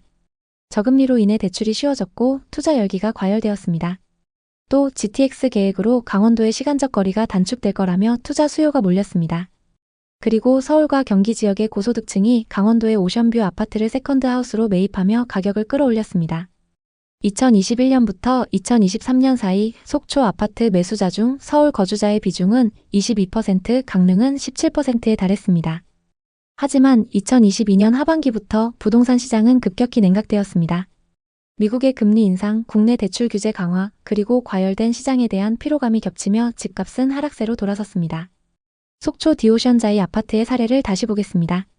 2022년 2월 40층이 17억 4천만 원에 거래됐고 2023년 4월 43층이 12억 8천만 원에 거래되면서 약 5억 하락했습니다. 그리고 2025년 현재 거래가 거의 이루어지지 않고 있으며 호가는 22억에 나와 있습니다. 전용 84타입의 경우 2021년 8억 2천만 원에서 2025년 현재 5억의 매물로 나와 거의 반토막이 났습니다. 강릉과 속초의 오션뷰 아파트들은 대부분 비슷한 패턴을 보이고 있습니다. 강원도 지역별로 하락폭을 살펴보겠습니다. 속초는 최고점 대비 40% 이상 하락했습니다. 특히 오션뷰 아파트의 하락폭이 큽니다. 힐스테이트 속초 센트럴 전용 84타입은 2022년 8억 1,500만 원에서 2025년 2월 4억 5천만 원으로 40% 이상 하락했습니다. 강릉은 속초보다는 하락폭이 덜하지만 미분양 문제가 심각합니다. 강릉 오션시티 아이파크는 분양 당시 1순위 경쟁률 17대 1을 기록했지만 아직도 미분양 상태입니다. 그리고 춘천과 원주는 GTX 효과로 보합세를 유지 중이지만 매매 수요가 현저히 줄어들면서 전세가가 매매가를 웃도는 현상이 나타나고 있습니다. 강원도 동해안 지역은 미분양 문제로 몸살을 앓고 있습니다. 속초의 경우 오션뷰 아파트 절반 이상 미분양 상태인데도 앞으로 공급이 많이 예정되어 있습니다. 부동산 개발사들은 높은 땅값에 빌린 돈으로 사업을 시작했지만 분양이 되지 않으면서 자금난에 시달리고 있습니다. 일부 시행사는 부도위기에 몰렸고 이는 지역 경제에도 악영향을 미치고 있습니다. 앞으로 강원도의 전망은 어떨까요? 부동산 시장의 미래를 예측하기는 어렵지만 몇 가지 요인을 고려할 때 당분간 하락세가 지속될 가능성이 높습니다. 우선 공급이 너무 많습니다. 강릉과 속초에서 계획된 대규모 신규 분양은 수요를 초과하고 있습니다. 이는 분양가 하락 압력으로 이어질 것입니다. 그리고 아직까지 금리가 높은 것도 대출 부담을 가중시키며 부동산 수요를 억제하고 있습니다. 하지만 실수요자 입장에서는 지금이 오히려 기회일 수 있습니다. 분양가가 하락하고 미분양 물량이 늘어나면서 가격을 협상할 수 있는 상황이 되고 있습니다.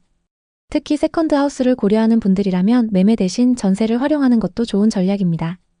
예를 들어 속초 디오션 자이 전용 84타입 전세가는 약 3억 3천만 원, 힐스테이트 속초 센트럴도 3억 3천만 원 수준으로 비교적 괜찮은 가격대입니다.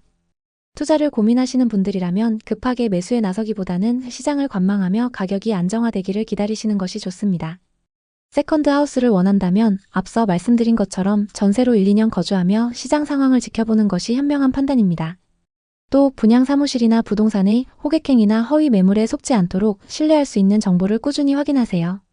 부동산 투기 열풍은 많은 사람들에게 기회이자 동시에 큰 손해를 안겼습니다.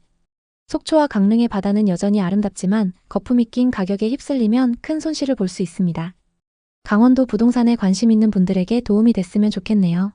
오늘도 영상 봐주셔서 감사합니다. 항상 여러분의 성공적인 투자를 응원하겠습니다. 오늘 영상이 도움되셨다면 구독, 좋아요 부탁드립니다. 감사합니다. 8억 5천만 원. 이 가격은 남춘천역 앞 주상복합 아파트의 실제 거래 금액입니다. 43층의 매매 가격이었는데요. 현재 동일평형 43층 매물은 6억 3천만 원에 나와 있습니다. 부동산 10곳에 내놨는데도 거래는 안 되고 있는 상황입니다. 불과 몇 년 전 강원도 중에서도 춘천과 원주는 부동산 투자 지역으로 주목받았습니다. 강원도에 8억대 아파트가 말이 되냐고 하시는 분들도 계시지만 당시엔 그 가격에도 실제 거래가 이뤄졌습니다. 하지만 지금은 앞서 소개한 것처럼 2억 이상 낮은 가격에 내놔도 거래가 안 되고 있습니다. 그럼 얼마가 적정 가격일까요? 2021년 30대 후반 지훈 씨는 당시 대부분의 20, 30대 영끌 투자자들처럼 부동산 투자에 뛰어들 준비를 하고 있었습니다. 부를 이루겠다는 욕심도 있었지만 어쩔 수 없이 남들과 비교하게 됐기 때문인데요.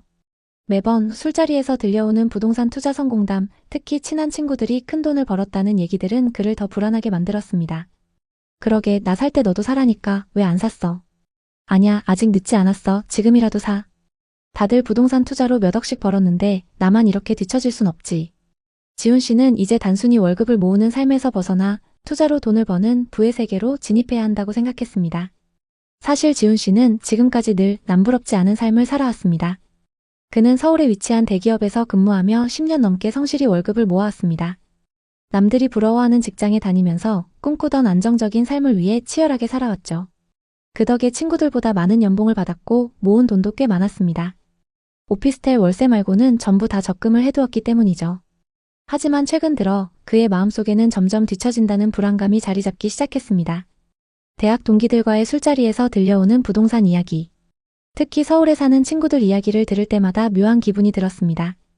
예전에는 그냥 평범한 친구들이었는데 점점 격차가 벌어지는 느낌이 들었던 거죠. 또 지방에 투자해서 꽤 많이 돈을 번 친구도 있었죠. 이런 부동산 투자 성공담들은 그의 마음을 점점 더 흔들었습니다. 다들 부동산 투자로 인생을 바꿨는데 나만 이렇게 저축하고 있을 순 없지. 지훈 씨는 점점 부동산 투자에 관심을 갖게 됐습니다. 그러던 어느 날 서울에서 열린 부동산 재테크 특강에 참석했습니다. 당시에는 재테크 특강이 주말마다 열리던 시기였습니다. 그만큼 많은 사람들이 부동산에 관심을 가졌죠. 부동산 개발 회사에서 주최하는 특강이었고 강사는 부동산 분야 전문가들이었죠. 서울 1시간 거리 수도권 근교 아파트가 기회입니다. 라는 PPT 화면이 눈에 들어왔고 강사는 말했습니다. 지금이 갭 투자의 마지막 기회. GTX 도로 확장 이건 절대 놓쳐선 안 됩니다. 지훈 씨는 서울 강남의 오피스텔에서 매달 월급의 70% 이상을 저축했기 때문에 시드머니가 꽤 있었습니다. 하지만 서울 아파트 가격은 이미 그의 월급으로는 꿈도 꾸기 어려운 수준이었죠. 이대로라면 평생 집 한 채 못 사겠구나 라는 불안이 그의 마음을 짓눌렀습니다. 그러던 중 부동산 강사의 말 한마디가 그의 투자 심리를 자극했습니다. 지금 갭 투자로 종잣돈을 늘리고 2년에서 4년 뒤 서울에 내 집을 마련하세요. 지훈님은 결심했습니다. 그래, 갭 투자라면 나도 할 수 있어. 지훈님은 수도권 근교, 특히 경기도 외곽이나 강원도 원주와 춘천을 위주로 매물을 살펴봤습니다. 서울에서 그렇게 멀지 않고 저렴한 지역들이었죠. 그는 주말마다 부동산 중개업소와 분양 홍보관을 돌며 정보를 모았습니다. 한 중개업소 직원이 자신감 넘치는 목소리로 말했습니다. 원주는 앞으로 강원도를 대표하는 혁신 도시가 됩니다. 지금 전세 끼고 5천만 원이면 아파트 한 채 살 수 있어요. 2년 뒤엔 최소 2억은 오릅니다. 원주 준신축 아파트는 매매가가 4억 3천만 원, 전세는 3억 8천만 원이었습니다. 갭은 5천만 원이었죠. 매물을 기록해두고 그 다음 주엔 춘천을 찾았습니다. 춘천의 한 아파트는 매매가 3억 2천만 원, 전세 2억 7천만 원으로 갭이 5천만 원이었습니다. 이 정도면 지금 당장 두 채나 가능하겠어. 지훈님은 즉시 움직였습니다. 그는 그동안 저축한 돈이 꽤 있었기 때문에 투자금 1억을 바로 만들 수 있었습니다. 진짜 돈 모아두길 잘했다. 이제 이 돈으로 나도 부동산에 투자해서 돈 좀 벌어보자. 이제 저축은 끝이다. 이를 기반으로 원주와 춘천에 각각 한 채씩 총 2채의 아파트를 갭투자로 계약했습니다. 평균 실투자금은 한 채당 5천만 원이고 전세 기간도 각각 2년 조건이었습니다. 계약서를 쓰는 순간 지훈님은 내가 드디어 부동산 투자자가 됐다는 생각에 가슴이 벅찼습니다. 2022년은 지훈님에게 뭐든 잘 되는 해였습니다. 그 시기 강원도 부동산 시장은 가장 핫했고 그의 투자 아파트들은 가격이 치솟았습니다. 원주의 아파트는 5억 7천만 원의 거래가 기록되었고 춘천 아파트도 4억 8천만 원까지 올랐습니다. 1억을 투자해서 1년 만에 2억을 번 셈이었죠. 수익률은 무려 200%였습니다. 지훈님은 매일 부동산 앱에서 시세를 캡처하며 행복했습니다. 그는 친구들과의 술자리에서 이렇게 자랑하곤 했습니다. 개발만 완료되면 이 아파트들 최소 8억은 간다. 내가 계산 다 해봤어. 친구들은 부러워했고 지훈님은 확신에 차 있었습니다. 다음 계획은 이 아파트들로 시세차익 4억을 만들고 서울 강북에 30평대 아파트를 살 거야. 마치 부동산 고수가 된 것 같은 느낌이었고 심지어 유튜브 채널을 열어 투자 노하우를 공유할까 고민하기도 했습니다. 하지만 어느 순간 금리 인상으로 전세와 매매 금액이 동반 하락하기 시작했습니다. 전세 대신 월세가 늘어났고 그에 따라 지훈님이 계약한 아파트들의 전세 시세도 급락했습니다. 원주 아파트의 전세입자가 전세금 5천만 원을 낮춰달라고 요구했고 춘천 아파트는 새 세입자를 찾는데 2달이 걸렸습니다. 고금리 대출로 5천만 원을 겨우 구해 원주 아파트는 전세 재계약을 진행했지만 춘천 아파트는 공실 위기가 다가왔습니다. 아파트를 담보로 대출을 받으려고 했지만 대출 규제에 막혀 대출이 불가능했습니다. 전세를 월세로 전환하려 했지만 월세 수요도 미미했습니다. 하는 수 없이 매입한 가격에라도 처분하려고 했죠. 하지만 3억 2천만 원에 매수한 아파트 가격은 2억 9천만 원까지 떨어져 있었습니다. 지훈님은 답답한 마음에 부동산에 방문했습니다. 중개사가 말하길. 급매로 내놔도 전화 한 통 오지 않아요. 지금 춘천은 매수자가 거의 없어요. 파시려면 호가를 더 낮춰야 할지도 모릅니다. 이 말에 그는 망연자실했죠. 그동안 저축했던 돈이 모두 날아가는 기분이었습니다. 회사 일이 도저히 손에 잡히지 않았고 스트레스를 풀기 위해 매일 술을 마셨습니다. 그는 밤마다 부동산 앱을 켜고 아파트 시세를 확인하며 불안과 후회에 잠겼습니다. 내가 왜 그때 무리하게 갭 투자를 했을까? 욕심이 화를 부른 건가? 춘천의 구축 아파트는 생각했던 분위기와 완전히 달라져 있었습니다. 거래는 뚝 끊기고 매물은 점점 쌓였죠. 그러던 중 한 부동산에서 2억 8천만 원까지 내리면 바로 계약하겠다는 사람이 있다고 연락이 왔습니다. 눈물을 머금고 4천만 원이나 손해보면서 매도를 결정했습니다. 결국 갭 투자로 시세 차익을 보려던 계획은 완전히 틀어졌고 처음 투자했던 금액보다 더 큰 손실을 안게 됐습니다. 강원도 부동산 시장은 대체 어쩌다 이렇게 됐을까요? 급등기의 원주와 춘천 시장을 이해하려면 당시 지역을 대표하던 단지들의 가격 흐름을 살펴보는 게 가장 확실합니다. 다음은 당시 고점을 찍었던 두 단지의 사례입니다. 춘천 롯데캐슬입니다. 입주 시기는 2015년이고 전용 면적 154타입이 10억 9천만 원까지 거래됐습니다. 춘천에서 최초로 10억 원을 돌파한 사례로 지역 언론이 앞다퉈 보도하며 화제가 됐습니다. 춘천에도 이런 가격이 가능하다는 상징적 거래였죠. 이 단지는 남춘천역 인근에 위치하며 롯데캐슬이라는 브랜드와 대단지 프리미엄을 앞세워 상승기를 주도했습니다. 당시 투자자들은 춘천이 서울처럼 변한다는 부푼 기대를 품었고 이 단지는 그 기대의 정점을 보여줬습니다. 다음은 원주 더샵 센트럴파크입니다. 입주 시기는 2021년이고 전용 면적 84타입이 2021년 7월 5억 9천만 원까지 거래됐습니다. 입주 직후 지역 최고가를 기록했습니다. 이 단지는 원주의 새로운 대장이라고 불리면서 투자 열풍을 이끌었습니다. 앞서 살펴본 두 개 단지는 2020년, 2021년 원주와 춘천의 상승기를 주도하는 아파트였습니다. 하지만 이후 조정장에서 엄청난 하락을 기록했습니다. 2022년부터 원주와 춘천 부동산 시장은 급격히 냉각되기 시작했습니다. 아파트 가격이 30% 이상씩 빠지기 시작했는데요. 2020년 2%대였던 주택담보대출 금리가 순식간에 5, 6%대로 치솟았습니다. 특히 갭 투자자들은 대부분 변동금리 대출을 이용했기 때문에 이자 부담이 두세 배로 늘어나는 충격을 받았습니다. 예를 들어 3억 원 대출에 연 2% 금리라면 연간 이자 부담이 600만 원이었지만 금리가 6%로 오르면 1,800만 원으로 껑충 뛰게 됩니다. 월세로 전환해도 이자를 감당하기 어려운 상황이 되면서 많은 투자자들이 매물을 내놓기 시작했습니다. 또 일부 시행사들이 땅값만 올려놓고 착공을 미루는 바람에 미분양 매물이 쌓였습니다. 원주에서는 혁신도시와 무실지구를 중심으로 미분양 물량이 눈에 띄게 늘었고 이는 시장의 기대감을 떨어뜨리는 요인이 되었습니다. 가장 큰 타격은 바로 호재의 지연이었습니다. 원주와 춘천의 부동산 열풍을 이끌었던 GTX 연장 논의는 정거장 위치와 노선 확정이 늦어졌고 착공 시점은 매년 뒤로 밀렸습니다. 여기에 첨단산업단지 같은 대규모 개발 프로젝트도 지연되면서 기대감이 빠르게 식었습니다. 공공기관 이전, 상업시설 유치, 문화시설 조성 등도 계획 대비 2, 3년씩 늦어졌습니다. 투자자들은 호재 실현이 멀어지자 손실을 감수하며 매물을 내놓았습니다. 2025년 4월 기준 원주와 춘천의 주요 단지들은 고점 대비 30%가량 하락했습니다. 일부 단지는 여전히 지역 내 브랜드와 입지의 힘을 보여주며 하락폭이 상대적으로 작지만 입지가 조금 떨어지는 단지들은 하락 이후 회복이 불가능한 상황입니다. 지금 원주와 춘천의 미분양, 공급 물량, 가격 지수를 한번 살펴보겠습니다. 원주는 2024년 하반기 약 2,000세대였던 미분양 물량이 2025년 1,000세대 미만으로 줄었습니다. 하지만 아직은 평균치보다 많이 쌓여 있습니다. 춘천은 2020년 이후 미분양이 거의 제로에 가까웠지만 최근 소폭 증가했습니다. 공급 물량을 보면 원주는 2025년 입주 예정 물량이 평년 대비 3배에 달합니다. 특히 관설동과 방곡동의 신축 아파트가 대거 들어서면서 가격 하방 압박이 클 수 있습니다. 다만 2026년 이후 공급이 급감할 전망이어서 이 시기를 넘기면 반등 가능성이 있습니다. 춘천에는 2027년, 2028년 공급 공백이 예상됩니다. 이 시기에 준공된 신축 아파트는 희소성 프리미엄을 누릴 가능성이 높습니다. 전세와 매매 지수를 보면 원주는 최근 전세 지수가 반등하며 안정적인 가격대를 형성하고 있습니다. 특히 혁신도시 주변에서 전세 수요가 살아나고 있습니다. 춘천은 전세와 매매 지수가 동반 반등 중입니다. 남춘천역 온이동을 중심으로 수요가 재집중되고 있습니다. 원주와 춘천 부동산에 접근하려는 분들께 실수요자든 투자자든 반드시 점검해야 할 부분을 말씀드리겠습니다. 먼저 입지를 세분화하셔야 합니다. 특히 도심과 역세권에 집중할 때입니다.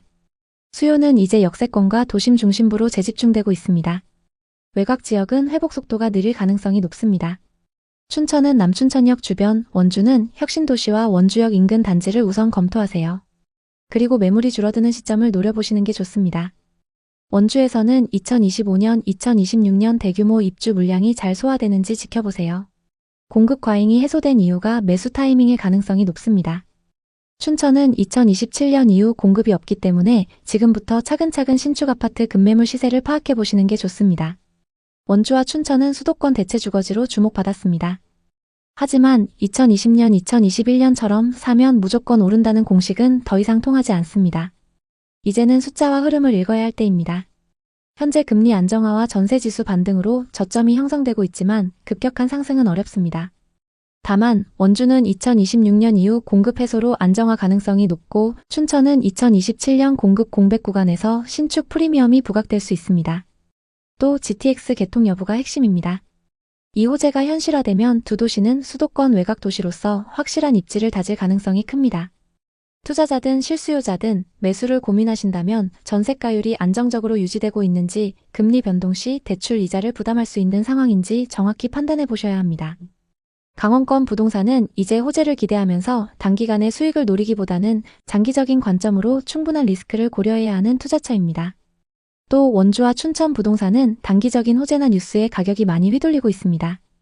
이 지역들의 하락 사례는 홍보성 광고와 가짜 뉴스를 구분하고 시장의 흐름을 분석하는 것이 얼마나 중요한지를 보여줍니다. 결론적으로 강원도, 원주와 춘천의 부동산 시장은 당분간 하락이나 보합세를 이어갈 가능성이 크기 때문에 시장 변화가 나타나는 시점을 차분히 기다리는 것이 좋을 것 같습니다. 기다리시면서 관심 있는 단지의 시세 변화를 계속 살펴보시는 걸 추천드립니다. 원주와 춘천 부동산에 관심 있는 분들에게 도움이 됐으면 좋겠네요.